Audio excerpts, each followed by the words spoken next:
දැන් ඔබ වහන්සේ කියනවා වෙහෙසවන 10 වගුරන සියලු දෙනාට මා ළඟට එන්න මා ළඟ මේ විමුක්තිය අවබෝධ කරගන්න කියලා ඔබ වහන්සේ දේශනා කරනවා. එවන් වූ පුද්ගලයෙක් ඔබ වහන්සේ ළඟින් විමුක්තිය ලැබලා ඔහු ඒ දේශනාව පිළිබඳව සාකච්ඡා කරනවා නම් ඔබ වහන්සේ ඒ පිළිබඳව එයාට පැහැදිලි කරනවා. ඒ පුද්ගලයා ඇවිල්ලා තියෙන්නේ මාත් එක්ක වාද කරන්න නෙමෙයි මගෙන් නිවන් මඟ අහගන්න.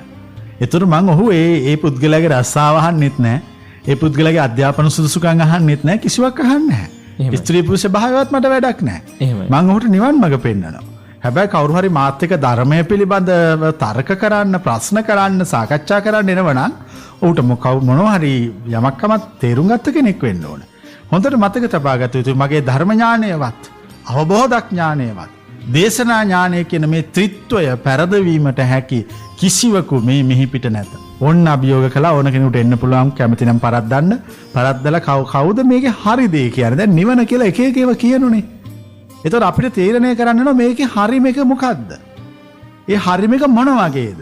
ඒ හරිම එක මීට පෙර බුද්ධ ආදී ආර්යයන් වහන්සේලා කියපු මාර්ගයමයි. ඒකමයි. ඒක කාටවත් වෙනස් කරන්න බෑ. ඒක පැහැදිලි කරන්න විතරයි පුළුවන්. ඒක වෙනස් කළොත් ඒ කියන්නේ ඒගොල්ලෝ සම්පූර්ණ මේ ධහම විනාශ කළා. ඒ නිසායි මම අභියෝග කරන්නේ ධහම විනාශ කරන්න දෙන්නේ නැහැ. මම ඒ වෙනුවෙන් ඉදිරියට එනවා. ඇවිල්ලා අවබෝධයේ ඥානයේ ධර්මයේ පිළිබඳ සාකච්ඡා කරන්න මම ඕන වෙලාවක ලෑස්ති. මං කියන්නේ විවෘත සභාවක අපි සාකච්ඡා කරන්න ඕන. මිනිස්සුන්ගේ ඔළුව අවුල් කරන බොරු කියන්නේ නැතුව. අනික ඔය නිවන් දැක්කයි කියලා කියන හුඟක් අය කරන්නේ බොරු. රහත් වෙලයි කියන හුඟක් අය හොර රහතුන්. බොරුකාරයෝ, වංචාකාරයෝ මිනිස්සු මුලා කරනවා. Taman හරියටම අවබෝධ වෙලා නම්, Tamanට අවබෝධ වෙච්ච එක හරිනම් ඒක කොතනක වුණත් කියන්න තමුන්ට ආත්ම ශක්තිය තියෙන්න ඕන. ඒ ආත්ම ශක්තියක් නැති අවබෝධය මා පිළිගන්නේ නැහැ. ආත්ම ශක්තියක් නැති අවබෝධයෙන් මට වැඩකුත් නැහැ. මට අවශ්‍ය කරන්නේ හොඳට කොන්ද කෙලින් තියාගෙන ඉන්න ආත්ම ශක්තියෙන් ඉන්න මරණය පිළිගන්ත හැකි ආත්ම ශක්තිය පිරිච්ච මනුස්ස සිතක්. ඒ සඳහායි අපි ආයුත්තේ. ඒ වෙනතෝ බොරු කතන්දර අහලා යන්න එපා. නින්දෙදි නිවන් දකින්නවා කියන එක සම්පූර්ණ වැරදි. එහෙම කිව්වොත් ඊට පස්සේ කියන්න අනේ එහෙනම් මට නින්ද යනකන් ඉඳලා මාව මරලා දාන්න. එතකොට මම නිවනේ. එහෙම වෙන්නේ නැහැ. මැරුණට නිවන් දකින්න නැහැ, නැවත උපදිනවා පමණයි. ඒ වගේමයි ගෞරවනීය ස්වාමින් වහන්සේගේ අභියෝගය වෙනුවෙන් VIP රේඩියෝයේ සත්‍යගවිසි වැඩසටහන සෝදානම් ඔබටත් අවස්ථාවක් තියෙනවා. උන්වහන්සේගේ අභියෝගය බාරගෙන නිවැරදිව අපහා එකතු වී සාකච්ඡාවකට එන්න. ඒ පිළිබඳව මඟ පෙන්වන්නටත් මේ අභියෝගය රටට ලෝකයට පහදා දෙන්නට. දැන් ඔය අභියෝග කරන්නේ මට මේ මොළේ අමාරුවක් තියෙන නිසා නෙමෙයි. මේ මෝඩයෝ එක එක කතා කියනවා. එක්කෙනෙක් කියනවා නිදාගත්තම නිවන් දකින්නවා කියලා. අනිත් එකා කියනවා හිතන්නේ නැතුව හිටියම නිවන් දකින්නවා. අනිත් එකා කියනවා මරණයෙන් පස්සේ උපතක් නැහැ කියලා. තවත් කට්ටිය කියනවා නිවනක් නැහැ කියලා. දැන් මටත් තියෙන ප්‍රශ්නේ මේවා ඇත්ත මොකද්ද? මම කියනවා නිවනක් ගැලවීමක් විමුක්තියක් සසරක් තියෙනවා කියලා. දැන් මේවා ඇත්ත හොයාගන්න වෙන්නේ ලෝකේ තර්ක වාද කරලා ඇරෙන්න වෙන විදියක් නැහැනේ ලෝකේ සත්‍ය ගවේෂණය කරලා ඔප්පු කරගන්න. එහෙම. අන්නේ නිසා තමයි මම අභියෝග කරන්නේ. අන්නේ නිසා. එහෙම නැතුව මට මොළේ අමාරුවක් නැහැ එකෙක්ත් එක්ක මේ කතා කර දුවන්න. අභියෝග කරන්නේ දහමේ ඇත්ත නැත්ත පෙන්වන්න. එච්චරයි. එදා භාග්‍යවතුන් වහන්සේ ඉදිරියේ පව සත්‍ය කළ බව වාද කරන්න ඔව් බුදුදහමේ වාදෙට ඉඩ තියෙනුනේ. දැන් ওই මහා සත්‍යක චුල්ල සත්‍යක සූත්‍රය ඊළඟට දැන් දීඝනිකාය සූත්‍රයක් තියෙනුනේ පායාසි රාජාඤ්ඤ සූත්‍රය. කුමාර කශ්‍යප මහතෙරුන් වහන්සේත් පායාසි රාජාඤ්ඤත් අතර ඇතිවෙච්ච වාදය. දැන් සමහරු කියනනේ බුද්ධ ආගමේ වාද නැහැ කියලා. ඒ කොන්ද පණ නැති කමට කියන බොරු කතාව. දැන් මේ භික්ෂුන් වහන්සේලාත් ඒ වගේ දේශනා කරනවා නේද? ඔව් ඒ භික්ෂුන් වහන්සේලා ධර්මයේ දන්නේ නැහැ. ඒකනේ මෙතන වෙලා තියෙන අවුල. ඒගොල්ලෝ දන්නේ පොත්පත් වලින් කියවපු ටික විතරයි. ඒගොල්ලෝ බුද්ධ වචනේ කියවලා නැහැ. ඉතින් ඒගොල්ලෝ තමයි කතා කියන්නේ. එහෙමනම් ඉතින් ඒගොල්ලෝ කියපු ත්‍රිපිටකේ පායාසි රාජන් සූත්‍රය ගලවලා අයින් කළා මං හිතන්නේ. සත්‍යක සූත්‍රයේ මහා සත්‍යක චුල්ල සත්‍යක සූත්‍ර අයින් කළා වෙන්නේ නැති කියවන්නේ නැත්තේ. ඒ නිසා මම කියනවා ඕනම කෙනෙකුට සත්‍ය අසත්‍ය තේරුම් ගන්න කතා කරන්න ඕනනේ. අංගුත්තර නිකාය චතුක්ක නිපාතේ ඨාන සූත්‍රයේ සඳහන් කරලා තියෙන කෙනෙක් ප්‍රඥාවන්තද නැද්ද කියලා බලන්න කුමක් කළ යුතුද? ඔහු සමග සාකච්ඡා කළ යුතුයි. ඊට පස්සේ ආයේ මජ්ක්‍ධිම නිකායේ චබ්බිසෝදන සූත්‍රයේ තියන්නේ කෙනෙක් නිවන් දැකලාද නැද්ද කියලා බලන්න ඔහු කියන දෙයට සවන් දීලා ඔහුගේ මාර්ගය පරීක්ෂා කළ යුතුයි. එහෙම නැතුව නිවන් දැක්කාම අනක් එන්නේ නැහනේ කාටවත්. එහෙමනම් ඉතින් ඒ අන බලලා දිග බලලා කියන්න පුළුවන් නේ.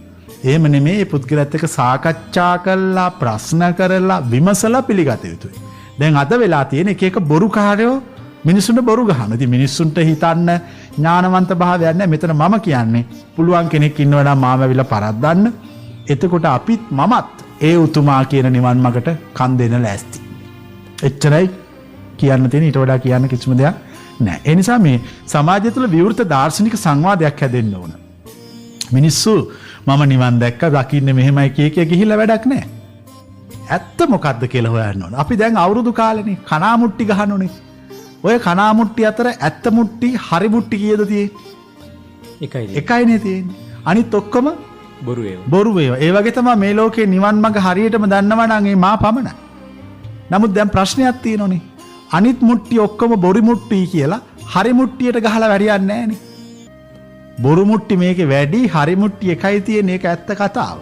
එතකොට ඔක්කොටම බොරුයි කියලා ඒත් හරියන්නේ නැහනේ. ඇත්ත මුට්ටි එකක් තියෙනවා. මිනිස්සයා ඥානවන්ත වෙන්න ඕන මේ හරි මුට්ටිය නිවැරදි මුට්ටිය හොයාගන්න. ඒ නිවැරදි මුට්ටිය හොයාගන්න පුළුවන් වෙන්නේ වාද කළා, සාකච්ඡා කළා, ප්‍රශ්න කළා, විමසලා අවසානයේ. එහෙම නැතුව නිවන හොයන්න බෑ. කිව්ව පමණින් නිවන වෙන්නේ නැහැ. කිව්ව පමණින් නිවන වෙන්නේ නැහැ. ලෝකේ නිවන වෙන්නේ ඒ කියන නිවන් මඟ වාදෙන් තර්කයෙන් බින්දින්න බැරි වෙන්නත් ඕන. ඒ වගේම ඒ කියන මාර්ගය ප්‍රායෝගික වෙන්නත් ඕන. ඒ වගේම ඒ කියන නිර්වාණ මාර්ගයේ වඩලා සාක්ෂාත් කරගත්ත ඇත්තෝ ඉන්නත් ඕන. නැත්තම් ඒක නිවන වෙන්නේ කොහොමද? බොරු කතා. මිනිස්සු මුලා කරනවා. මේ සමාජයේ මිනිස්සු හොඳට ගොනාට අන්දලා තියෙන මාධ්‍ය විසින් හා විවිධ භික්ෂුන් වහන්සේලා හා දේශකයෝ විසින්. මම කියන්නේ විවෘත නිදහසේ හිතන්න කියලා. හිතලා අපිට වැරදි වගේ පේන තම් වැරදි කියන්න. හරි තැන් හරි කියන්න. ඒක තමයි බුද්ධ ආගම. එහෙම නැතුව බුද්ධ ආගමක් නැහැ. දැන් හුඟක් අය බුද්ධ ආගම කියලා හිතාගෙන ඉන්නේ බොරු මවාපෑන් ටිකක්. ඒකනේ ඇත්ත කතාව. දැන් හුඟක් හාමුදුරුවෝ බණක් කියනකොට මේ මට ඇහුණා මේ පහුගිය දවසක මම උදේ පාන්දර පිරිත් අහන්න පටන් ගත්තම එක හාමුදුරු කෙනෙක් පිරිත් කියන්න පටන් ගත්තා. මම ඇහුවා මේ භික්ෂුවක්ද භික්ෂුණියක්ද මේ පිරිත දේශනා කරන්න කියලා. කියන්නේ මට ඒ කටහඬෙන් තෝරගන්න බැරි වුණා පිරිමියෙක්ද ගෑණියෙක්ද කියලා. එච්චරට මේ සසුන වැටිලා. පිරිමිකම තියෙන්න ඕන පිරිමියා ළඟ. ස්ත්‍රී ළඟ ස්ත්‍රීකම තියෙන්න ඕන.